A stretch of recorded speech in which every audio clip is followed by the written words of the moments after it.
I'm going to start the webinar now. So just with this webinar this is how to build a better business in 10 steps. I'm Nikolai Naylor. For those of you that know, most of you will know me. I run Naylor Accountancy services, and we're going to be running like a series of these just because it's sort of looking at the added value that we can give to help you guys sort of do your businesses, things you may want to put in place to help you grow, or just to give more time to yourself. So I'll go through the schedule that we've got planned for the year. There may be some more coming in as well, just because we're looking at other things we can help you guys with, or people may be interested in. And we potentially will have some partners as well that will sort of maybe come in and help deliver some as well. So some people that we know basically on certain items. So that's a little bit about us, or me. So I'm going to just move down to the big, well, that was the hello anyway. So that was everything there. But it's just, thanks for coming. Thanks for using your time on a Friday.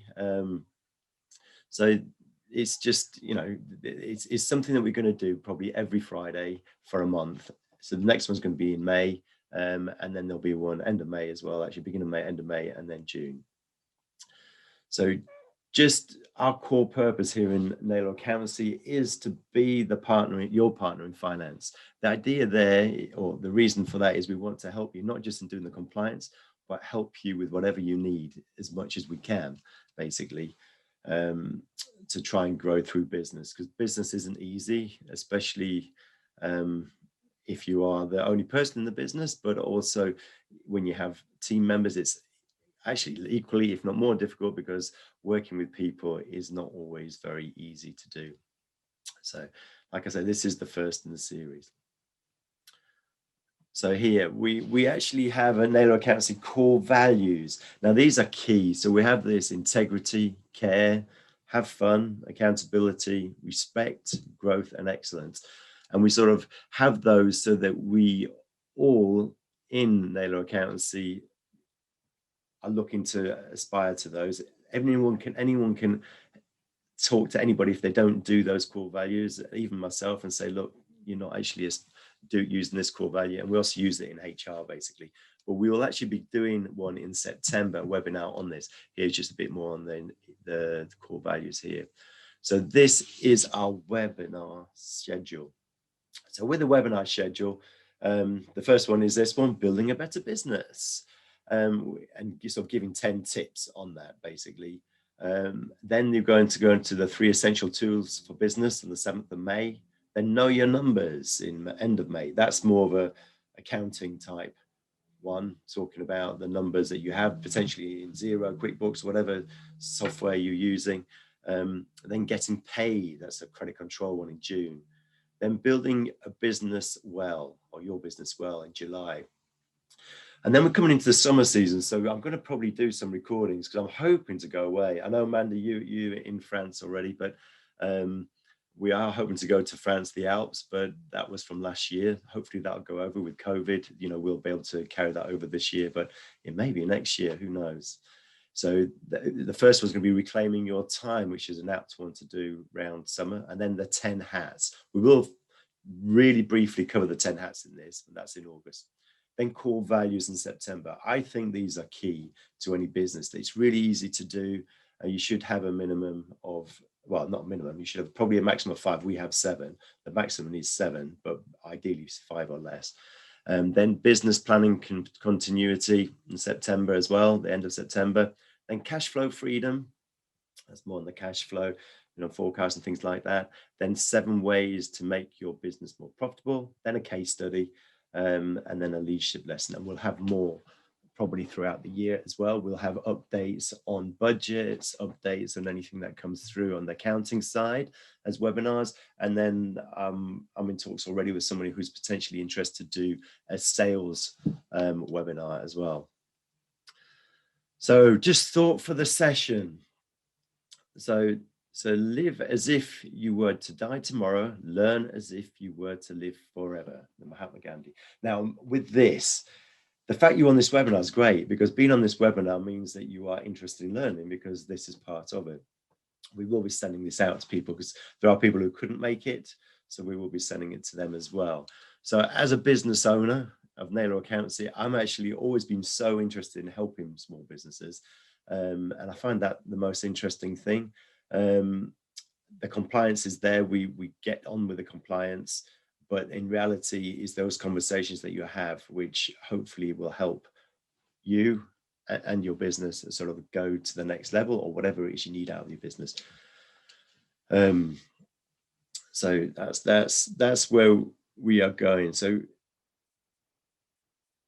I mean, the reason for this is that just enjoying going to work is a big thing. I mean, for everybody. So the 3 freedoms that we want to be looking at when we're doing these webinars, and this is to try and help you, that the freedoms are sort of mind, which is sort of making sure you're not stressed about things. When we do the compliance, you know that we're doing that. Is time freedom, so trying to help you spend less time. So giving you ideas of how you can do that, less time in the business and time on what you want to do. And financial freedom, what that means is actually getting the money that you need from your business in order to live the lifestyle that you would like. And so today I'm going to talk through 10 steps that can help you achieve some of these freedoms. And I'd like you to try and take 3 things down, actions down from this if you can, just so that you can action it at the end. So the unfortunate thing, as an accountant, we do see clients who are working very hard all the time and they're not achieving quite what they want. They're working like crazy hours and everything as well. You do have to work hard to start with. If you don't get where you are. But you've got to be careful of the treadmill as well. So think about the business, who teaches you how to do better in business? It's basically not a solicitor or your bank manager. It's someone who knows your business. We can help to, the coaches can help so that we can try and help you with this. It's people who understand what you're going through as well. And that's I have a coach and he's sort of taught me that. I use him to help me basically do what I want to be doing with my business and home and everything as well. It all sort of goes into one. And that might be sort of, the help that you might need is really understanding your numbers, creating and implementing, business plans, whatever it is that you need help with. But we want to be here to help you with whatever that is needed, or we can put you in the right direction. So the agenda here is to cover the 10 steps. Then it is to do, the what and the why. Then implementation, best practice. Then the next steps, and then we'll have some questions at the end. So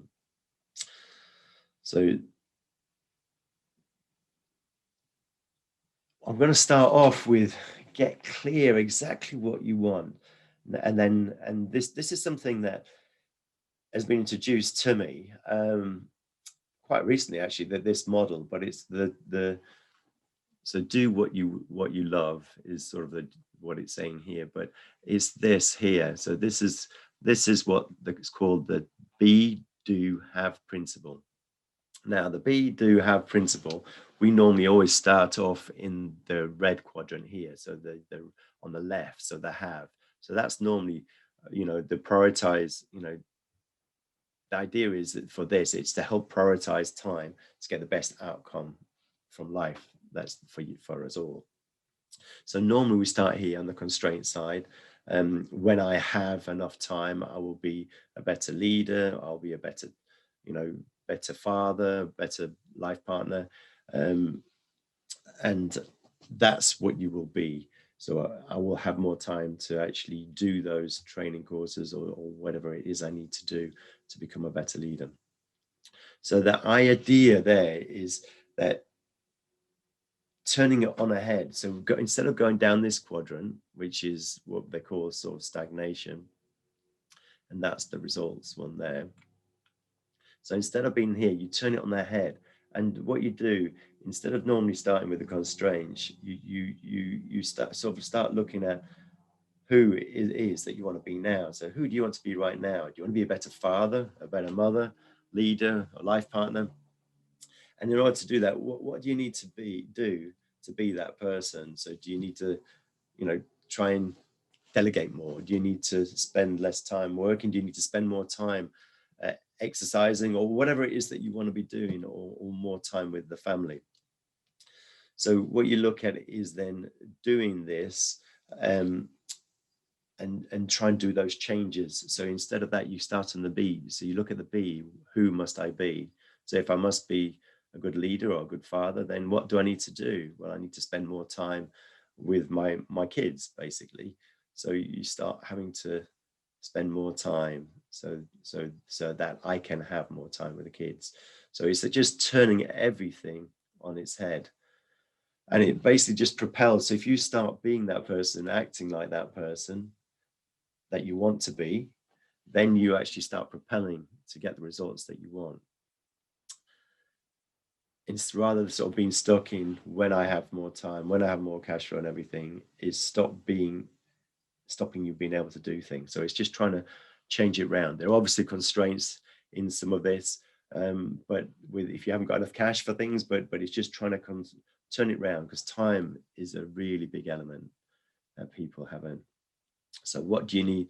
I mean, look at what do you love doing? So both outside and inside work. So you can actually look at that, and just do 3 things that you want to do more of, and 3 things you want to stop doing or pass on to someone else, and delegate. And then just look at how many hours per week that you want to commit to each of these things that you love doing, and take back control of things. So it's just taking back control of what you do. And then sort of trying to make them, what holidays do you want to have? And then what you try and be specific with these, like it's a bit difficult at the moment with COVID, because you can't be that specific, because there aren't that many places to go at the moment. But be specific of where you want to go and when, because giving you the image will actually help drive you more. And then how much income that you might need to deliver this for what you need. So you need to do that in order to create one of the plans, which is what is next. But what this does is creates a personal plan. So if you have a personal plan, then you can start sort of looking at what you need to do to create and do what you're wanting to do. So, and just remember, you do have choice. You're not a victim, and nobody else will create this, only you. However, you do have to work hard to get to where you want to go in a short space of time, but you can try and to manipulate what you do, so you're still doing things that you want to be doing at the same time. So the next step is to be open to change and new learning. Now, when you're young, or 5, like the late little girl there, you're always excited about learning. You know, there's new stuff. I know lots of you are still, really learning, because I know you personally. So what I'd say is, the idea here is that you just open yourself up, and then actually, and make sure that you're doing the things that you want to do. So in order to do that, there are some 5 ways here to sort of learn more, and hence be able to run the better business. But it's trying to give you some sort of little things. So the one is to resist the urge to hang out on your phone. Now, this is something that you notice a lot, people looking at their phones all the time. So they're with it all day, Facebook, whatever. Now, it is good for things we'll come to in a minute, which can be useful and accessed by your phone, but it's just not wasting the time sort of Googling things that aren't useful, or hanging out in Facebook or wherever it is, Twitter, whatever, and just making sure you're not wasting time, really. And then the other one is sort of enroll in courses and workshops, and online or in person. In person is a bit difficult now with COVID, but this is just, an idea of learning. So it's anything you want to learn, have a look at that and see what's out there.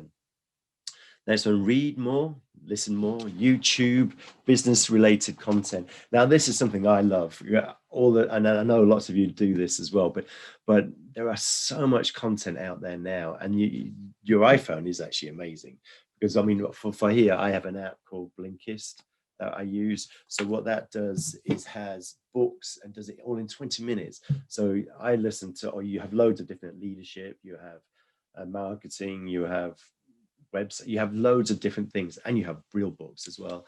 on other matters like history, whatever. So you can actually listen to that really easily. And you can use it when you want. So you can do it when you're doing chores.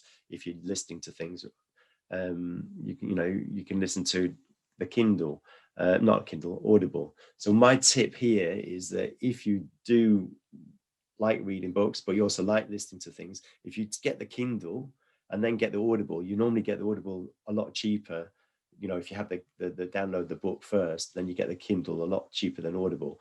And then you've got both. So you can actually listen to it and also read it. But if you listen to it and think, oh, that's great, you can even copy it out, take a photo of it and send it to somebody. I do that a lot with a team when I'm listening to something that I think is really useful, because it's easier than writing it out. And then also you can share it with them. So, but Blinkist there, you also read more. YouTube. Now, YouTube, I've sort of come to that quite late, to be honest, but YouTube I find personally quite useful. My kids use it all the time, but on rubbish, as far as I'm concerned. But there's lots of people out there, and I'm sure lots of you using it already. Simon Sinek is a really good one on sort of team engagement and just sort of frame of mind for business leaders, people just in business as well. So there's loads of people out there, and it's worth having a look.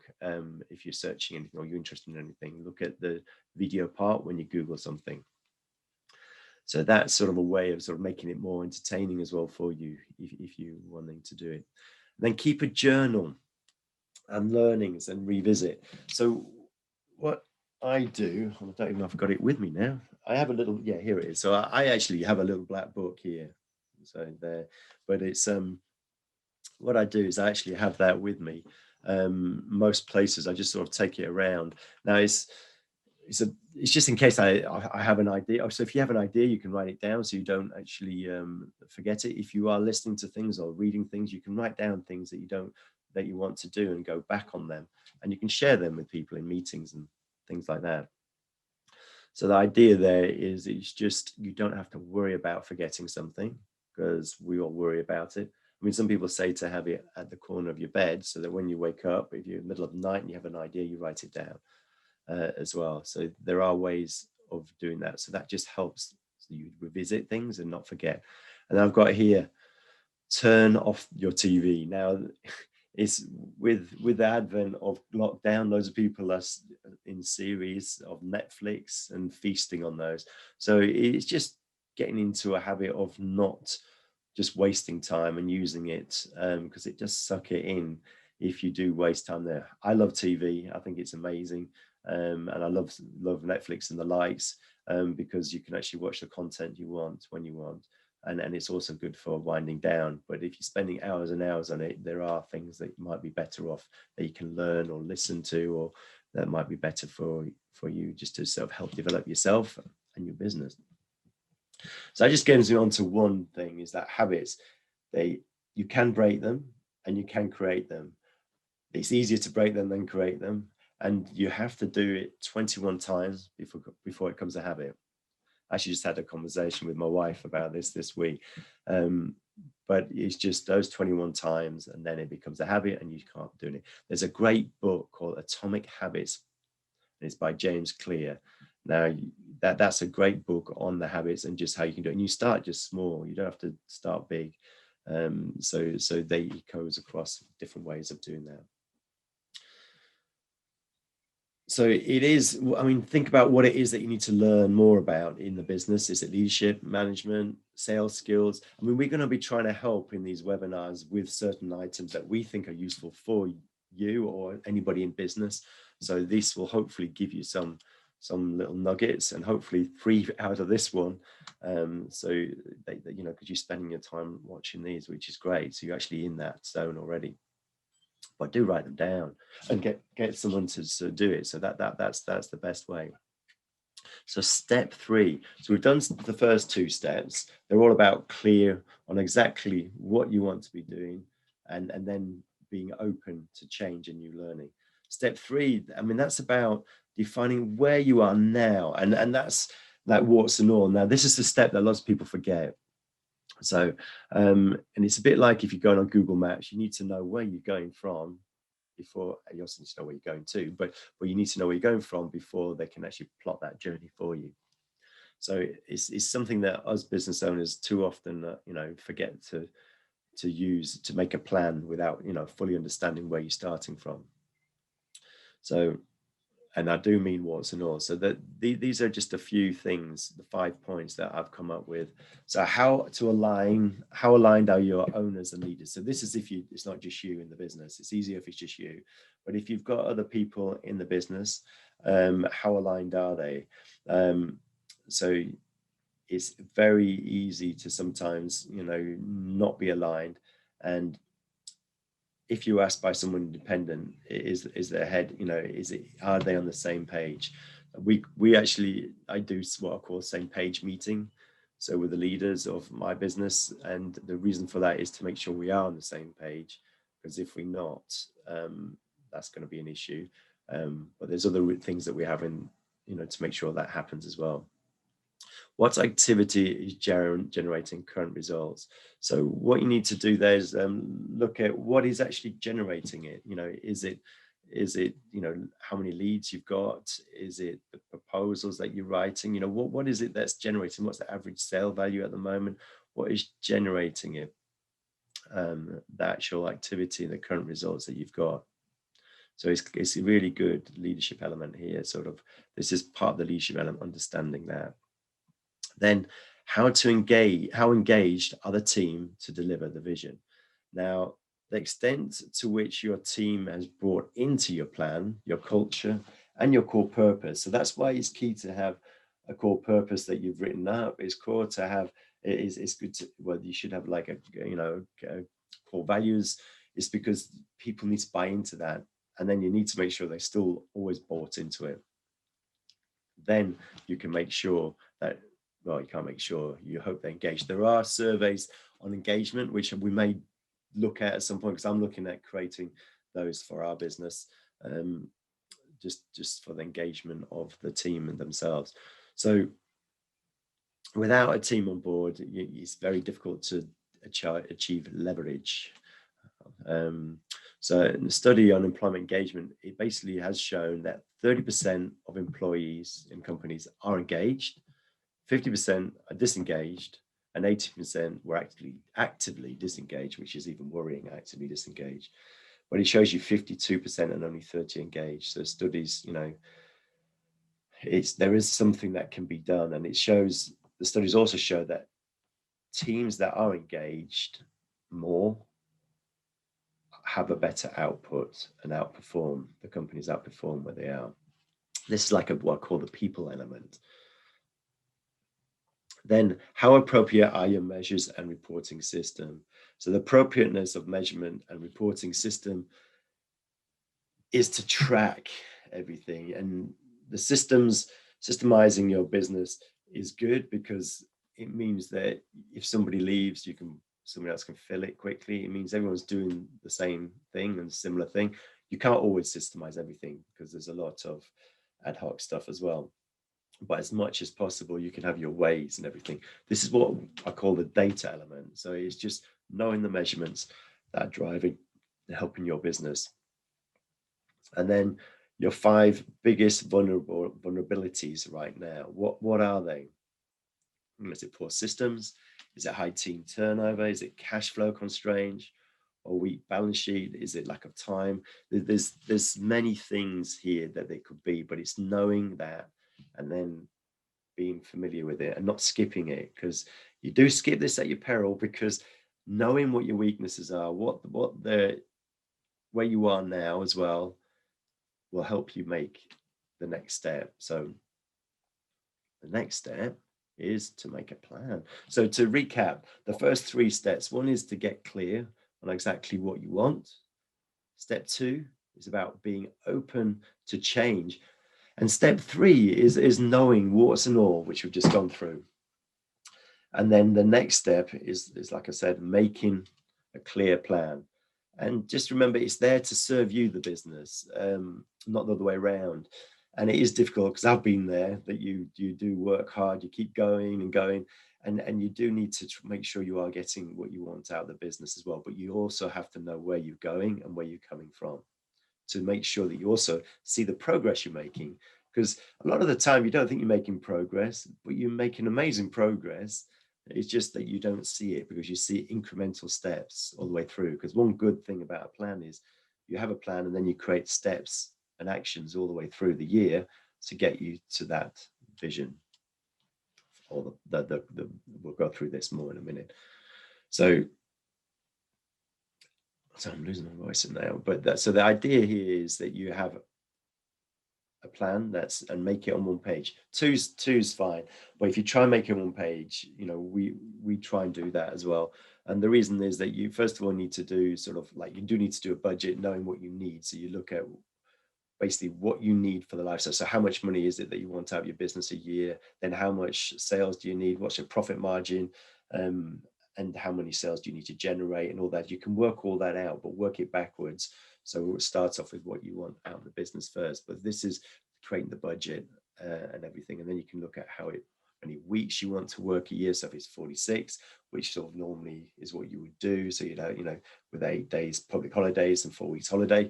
And then you've got, things to work out, like increases in margin, what would that impact and stuff like that. So you look at that. That's the budget should be part of your plan, always part of your plan.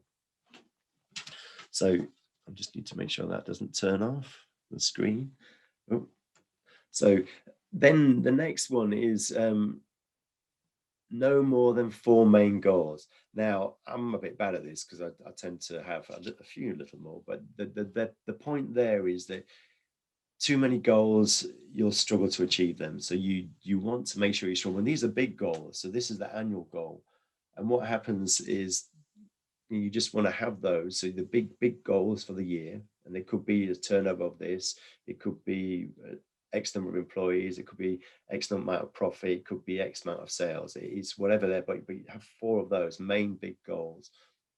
Then you're cascading that down. So once you've got that main aim, those big main goals, sort of basically rocks or whatever you want to call them, then you create your 90-day goals and actions to get you there in steps. So these are smaller ones potentially that will get you to where you want to do, but you do it in 90 days.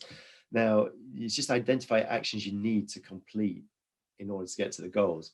And you do 90 days. And this is something that came to me sort of about 6 months ago, is in a book called Traction by Gino Wickman, a great book. Is basically the EOS systems, enterprise operating system. But I know other people talk about this 90 days as well. Well, the idea there is that you have 90 days attention span. Everybody does, and this is humans. Supposedly, people have a 90-day span. So what you do is you create a 90-day window where you have actions happening within that 90 days, and then you relook at it all in a quarterly meeting. And in those quarterly meetings, you see where you are, and then you have the actions and the goals for the next quarter. Because everybody wavers after 90 days, believe it or not. So always think of if you're doing it yourself, try and give yourself 90-day goals. Gino Wickman's Traction is a great model. So you can read that. I just absolutely love it. I've done it, I've read it or listened to it more because I'm more of a listener, audible person. And I've read it many times as well, but over 25 times or something ridiculous when I'm doing gardening or cleaning the garage and things like that. And I always get something new out of it. And then, so that's cascading goals. The next one, identify more than 5 KPIs. No more than 5 KPIs. So these are the main 5 ones that you've got for your business. And they drive your business. It don't even have to be 5 if you've got less. But the idea there is you can have that on a weekly and monthly basis. This is the data element, basically. And the idea there is that you can see how you are doing, how you can perform it, but you need to know how to measure them. You need to know what to measure and what is actually good for your business. So we'll be covering that in a minute. So the key performance indicators, KPIs. And the next one is, share the plan with your team. So what you do is you share it and create the goals for them. So you create their KPIs, which are in line with your main goals, in line with what you want for your business, and in line with the results. Sometimes what you have to do is you might think that this is the KPI for them. But then what you do is you realize it's not. They actually need to do something else which aligns it. So, and it might be something really daft, like setting out. So we have it for VAT. Say for VAT, we had it about a year ago or 2 years ago. I can't remember now. Probably 2 years ago, where we were wanting to make sure all the VATs were getting done well before the deadline. So within the month before the last 7 days that we get. So what we did and identified, we started just saying that, but then we identified we just need to make sure everybody has 4 touches with our partner to get the VAT in before the 20th of the month. If we have those 4 touches with them, that's emails and eventually phone call, then we are likely to finish it by the 25th of the month. So our aim is to get all VATs done by the 25th of the month instead of the 7th of the next month. We do, obviously, it doesn't work with some people because they're so busy, but it worked. And it took a while just to get that, to understand what it was. And it's just the touches. So the KPIs for your team member may not be what you think they are at the start, but you will learn that as you do it. And it's looking down, it's looking down. So the next one is keep it visible. So you do need to sort of track and keep it visible for your team. The idea there is that you have reviews. So you'd have monthly review on their KPIs as a team. We actually do this in the Naylor team. We have a monthly KPI review of everybody's just to make sure everybody's on track. We do it all together because it actually gives them an incentive to actually do it. So, which is actually really good. So which is what we want. So then we go on to review the plan at least quarterly and someone independent. So the idea there is, we can review that quarterly. It's good to do with someone independent, but you can just do it with yourself and someone else within your business. So the next one is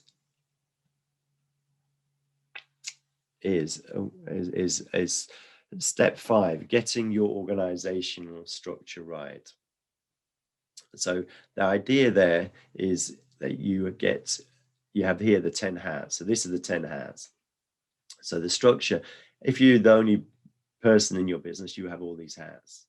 So that's why you are busy. You know all of these hats.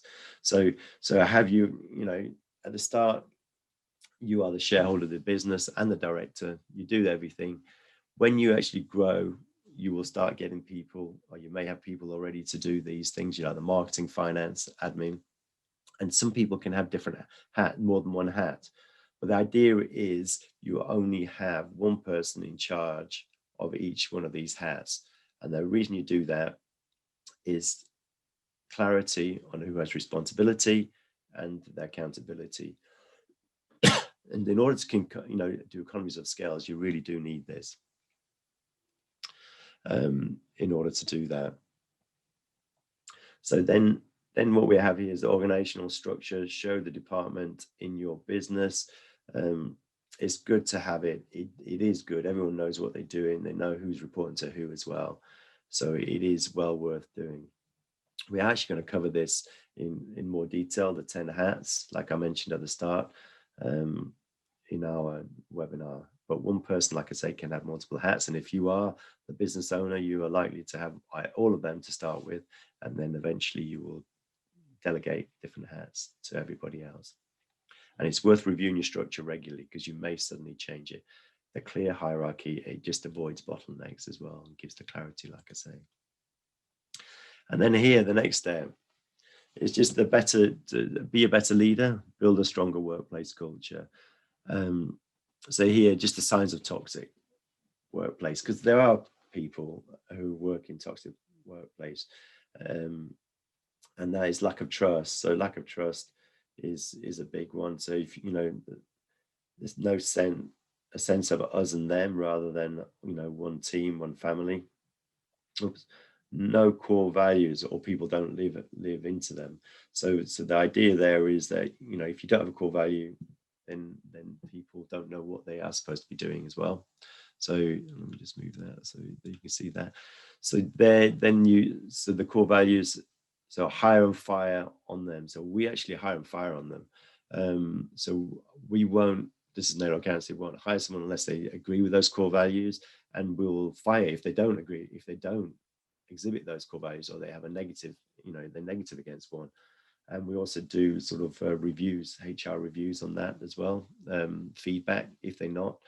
We call it the people analyzer. And then after meeting, so if you have a big team or teams, what can happen is that after a meeting, people go off, have a coffee, and have another meeting about the meeting. So it's almost like talking behind the back. So you want people to not, to actually not do that, because that's counterproductive. And the highly stressful interactions are the norm.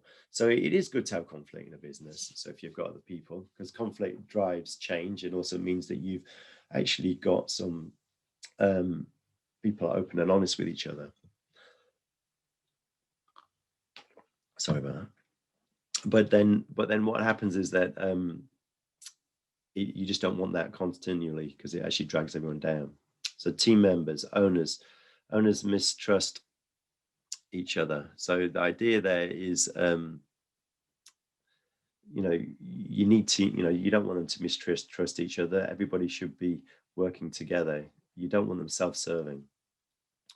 So no team buy-in on the core purpose or goals. So if you don't have the team, the culture each.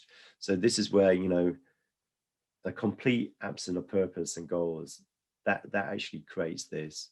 And as this Peter Drucker here says, culture eats strategy for breakfast. Now you can see that in multiples of people, what people buy businesses for. If the culture is right in a business, that business is actually worth more as well. Because they're engaged and can actually drive the business forward. But we're just going to go on to the next one, which is still step 6, but it's looking at taking a nice look at the business and just look through them and just see what steps you can do to actually see how to build a stronger work culture. So the one is core values. We've spoken about core values. There will be more on it in one of the webinars. I think they are really very useful. Then purpose. So it's a core purpose of the business. So it's worth knowing what the core purpose is just for yourself, and then obviously share that with everybody. Memorized and highly visible.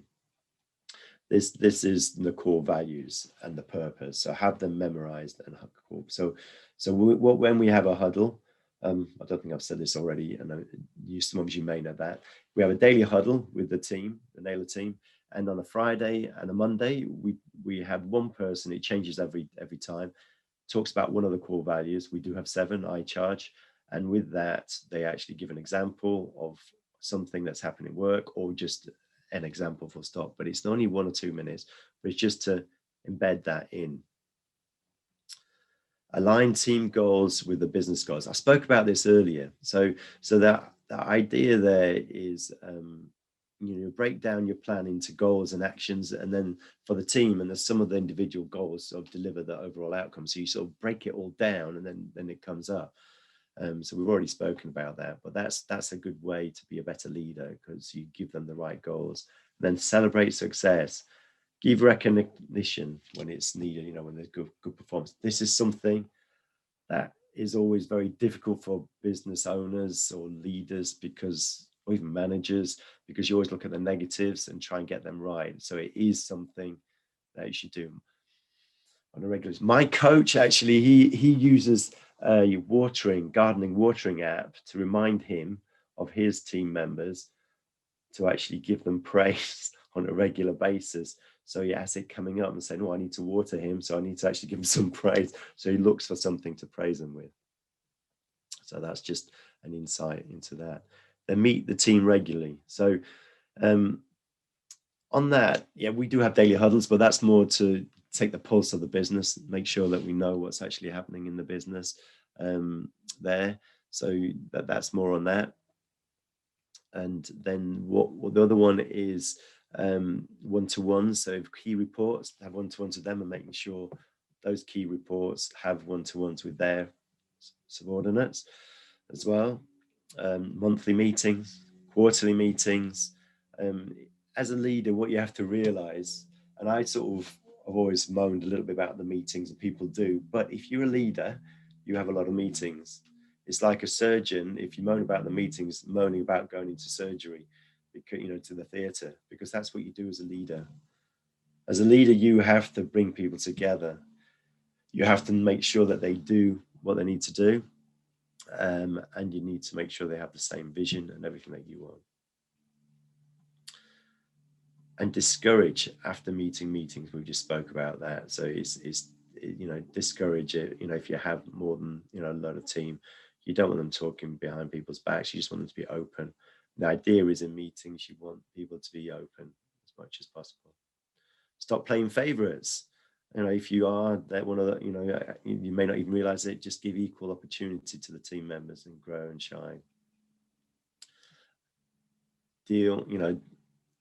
Avoid being held ransom to toxic employees. So just open the door of opportunity for them. Sometimes you do have to let people go. It's not easy for anybody, but you do have to make that decision. And have more fun at work. I mean, this is a big thing. And we have one of our core values as have fun.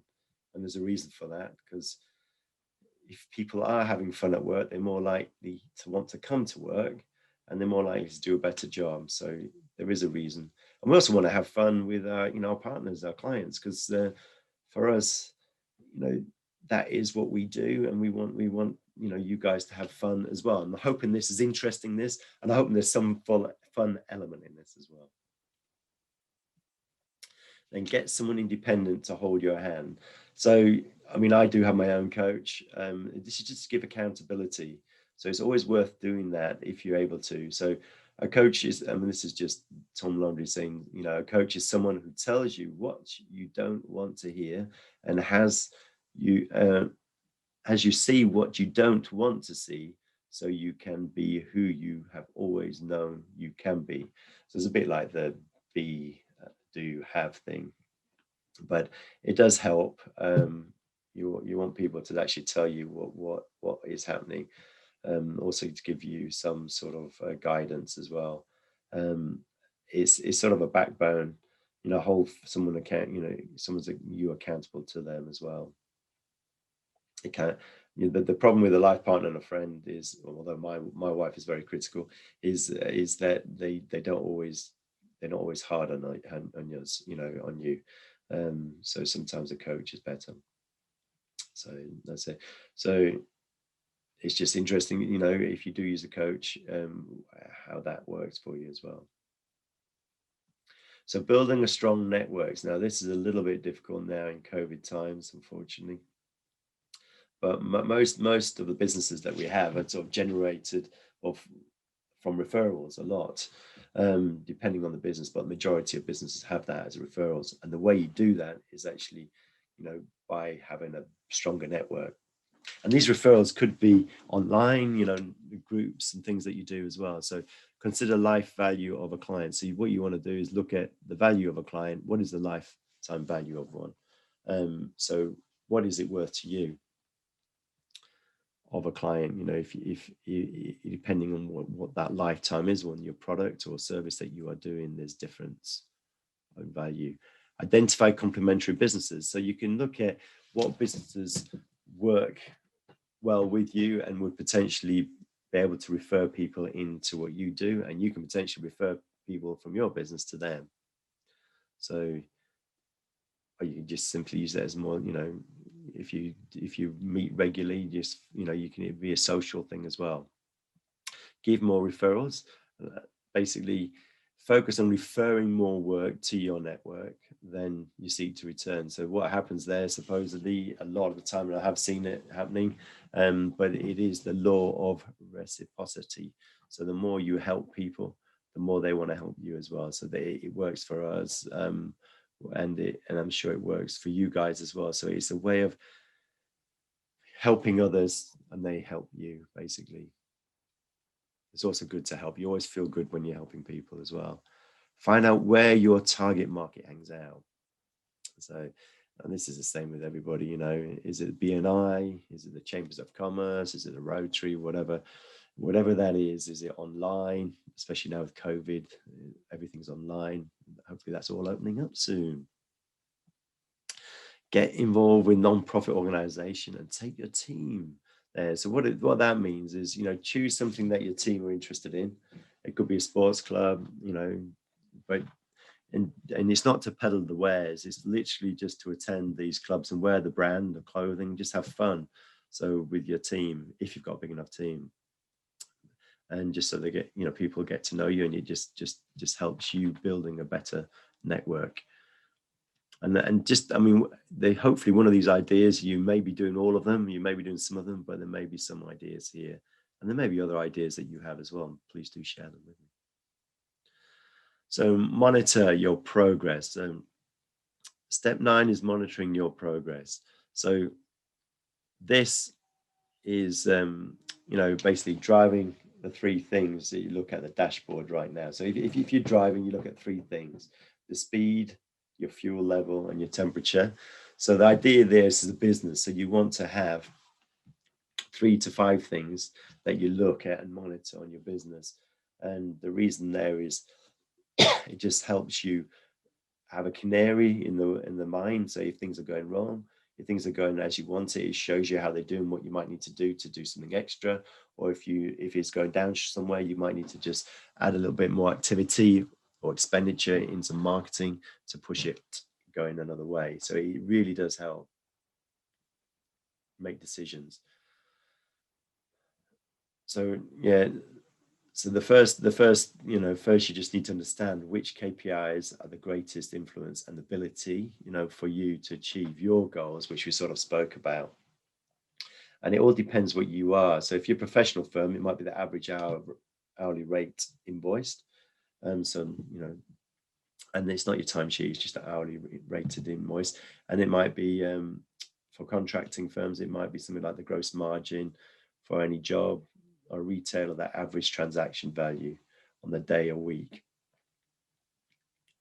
And it's where we're discussing this now is like we were talking about that in the warts and all, but it's looking at where we are and where we wanted to go as well. So you have targets on those KPIs as well.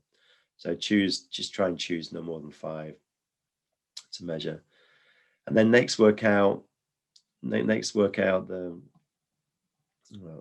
to just the steps. So work out how you'll measure these 5 KPIs. So it's important to know that, because obviously you need to measure them on a regular basis, weekly or monthly.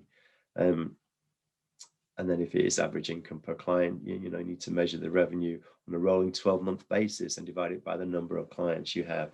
So that's one way of doing that. From here, you need to have a simple 1-page report to produce, a bit like this one here that we've got on the screen, just so that you can actually see what's happening. That could be a weekly one, it could be a monthly one, and just repeat it. So for the individual team members, so you roll that down for them to whatever their KPIs are. You do that on a regular basis. That might be weekly or monthly. Just in the Naylor team, we have a monthly, but we have weeklies in there as well. But they are monitored by somebody else, not me. So that's 9 steps. So we're on the final step. So this is the last one, but it's something you should be focused on all the time. And it's literally just keep having fun what you're doing, be happy what you're doing. You don't want to be unhappy in what you are doing, because it's your business, it's your livelihood, and it's the way you spend most of your time. So this is going to keep your well of happiness full.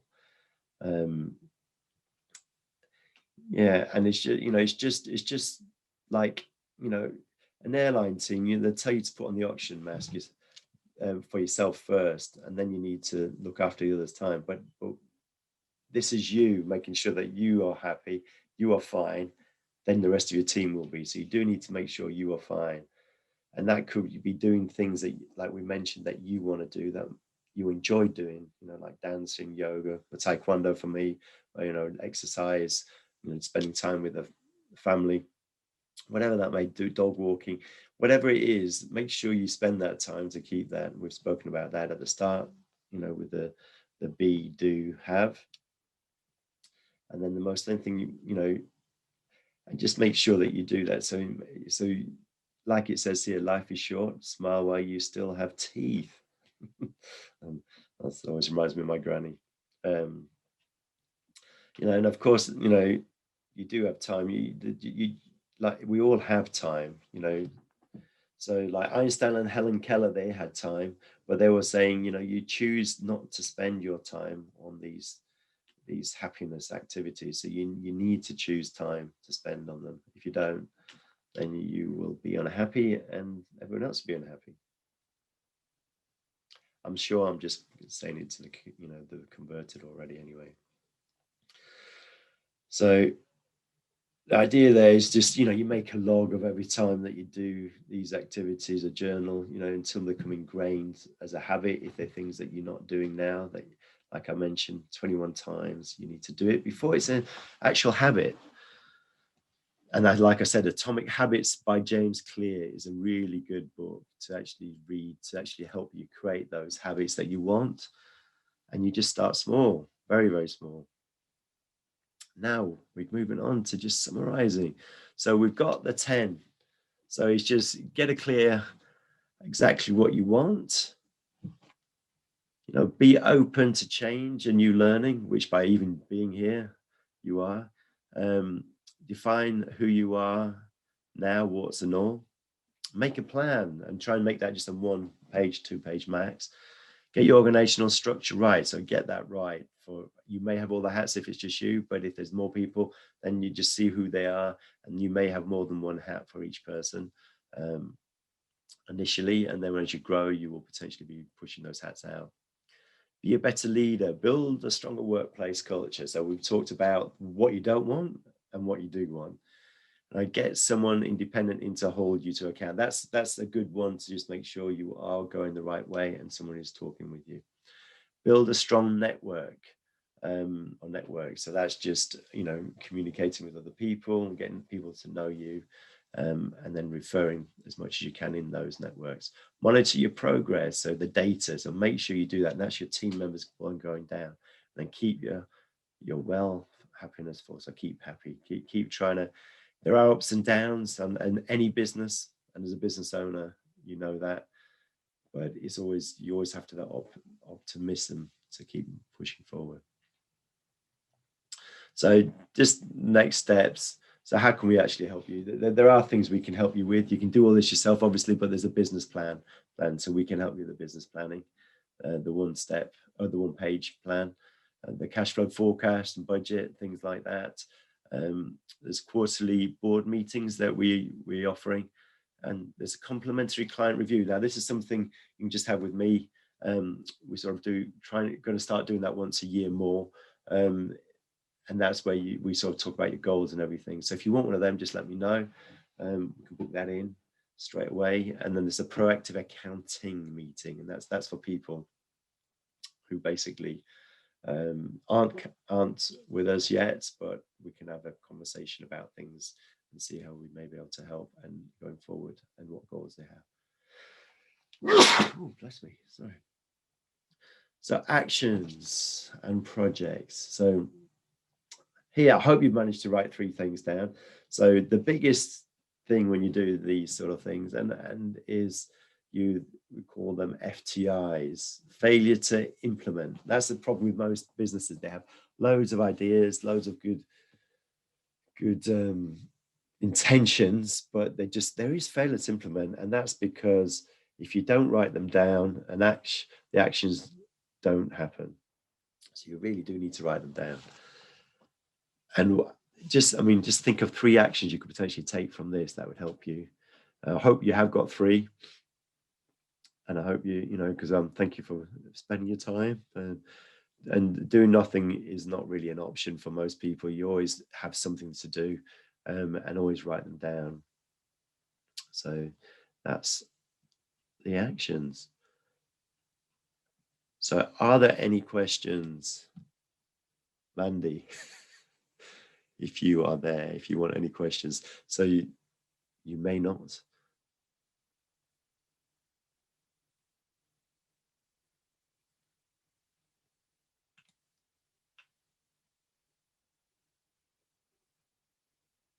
No, thanks, Mandy. Yeah, I mean, what I'd say is I'm looking at a blog potentially on at some point on books that I find useful. Not that I'm a great reader or anything, but there are some really good books there. So yeah, I've just seen all your chats, Mandy. I hadn't even realised. I was so involved. So yeah, no, I'm glad. I mean, did you get 3 things? Any of you? I mean, Mandy, did you get 3 things?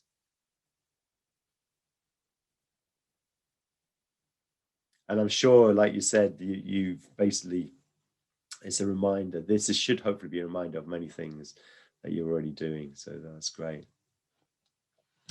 Anyway, I'm going to finish unless there's anything else.